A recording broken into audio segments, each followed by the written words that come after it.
Lahat ng probinsya sa Pilipinas may political families. Ito ang lumabas sa pag-aaral ng GMA News Research. Mula Senado hanggang sa mga syudad, namamayagpag pa rin ang mga politikong galing sa mga political families. 19 o 83% sa 23 senador galing sa pamilya ng mga politiko.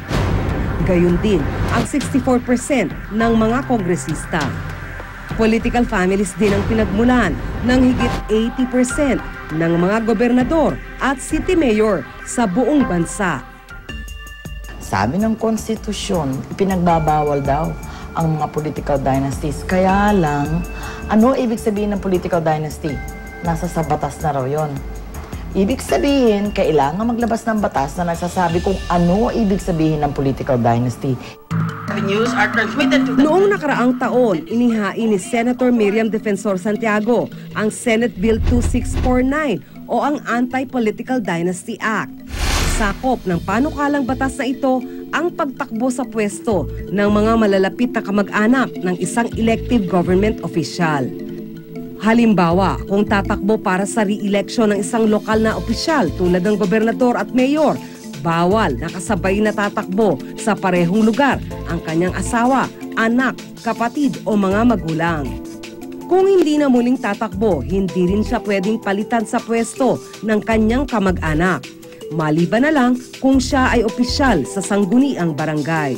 Well, yung second degree means that yung mga first cousins mo. In other words, your parents, you have common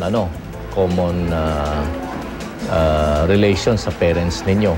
Like magkapatid yung parents ninyo.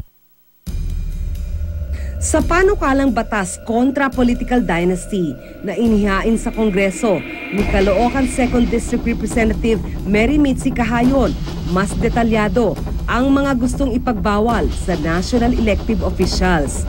Halimbawa, kung ang opisyal ay pangulo o pangalawang pangulo, bawal tumakbo sa kahit anong pwesto ang kanyang asawa, anak, kapatid at mga magulang.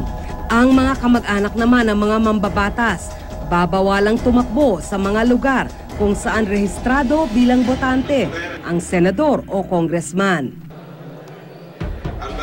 Mula noong 2004, hindi bababa sa 6 ang panukalang batas na layong pigilin ang political dynasty. Pero hanggang ngayon, walang umuusad. They control the local economy so they have the upper hand in an advantage in getting seats in the elective posts in the local government. There are 3 sides to the whole issue.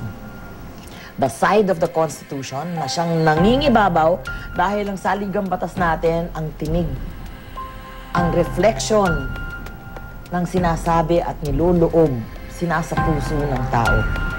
Alright?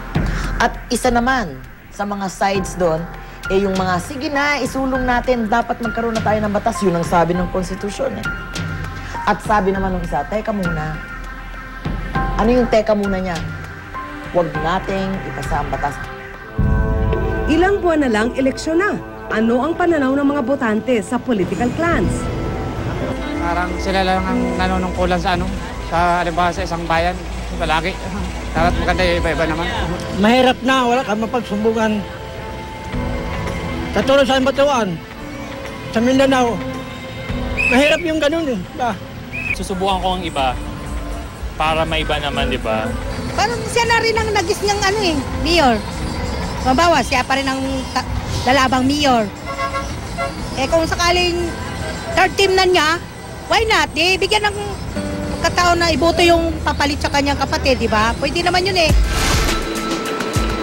Suportado ng Commission on Elections ang pag-aksyon ng mga mamamayan para magkaroon ng batas laban sa mga political clan dahil na rin sa di ito umuusad sa Kongreso at Senado. Naaayon ito sa Republic Act 6735 o Initiative and Referendum Act of 1989. Kailangan lang ng lagda ng 12% ng mga rehistradong botante at 3% sa bawat legislative district. Ihahain sa COMELEC ang petisyon para magkaroon ng referendum at maisabatas ang panukala. Hindi bababa sa 5 milyong rehistradong botante ang kailangang makibahagi sa People's Initiative kontra Political Dynasty. Kung halimbawa ang Kongreso ayaw magpasa ng isang panukalang batas, no? For whatever reason, the initiative to legislate can come from the people. Para kang nagdadaan sa butas ng karayom, no? Kasi yung mechanics niya napakahirap, no? Tapos kailangan mo pang pa-authenticate yung mga signatures sa petitions, etc. No? Tapos halos lahat ng congressional districts dapat ito, no?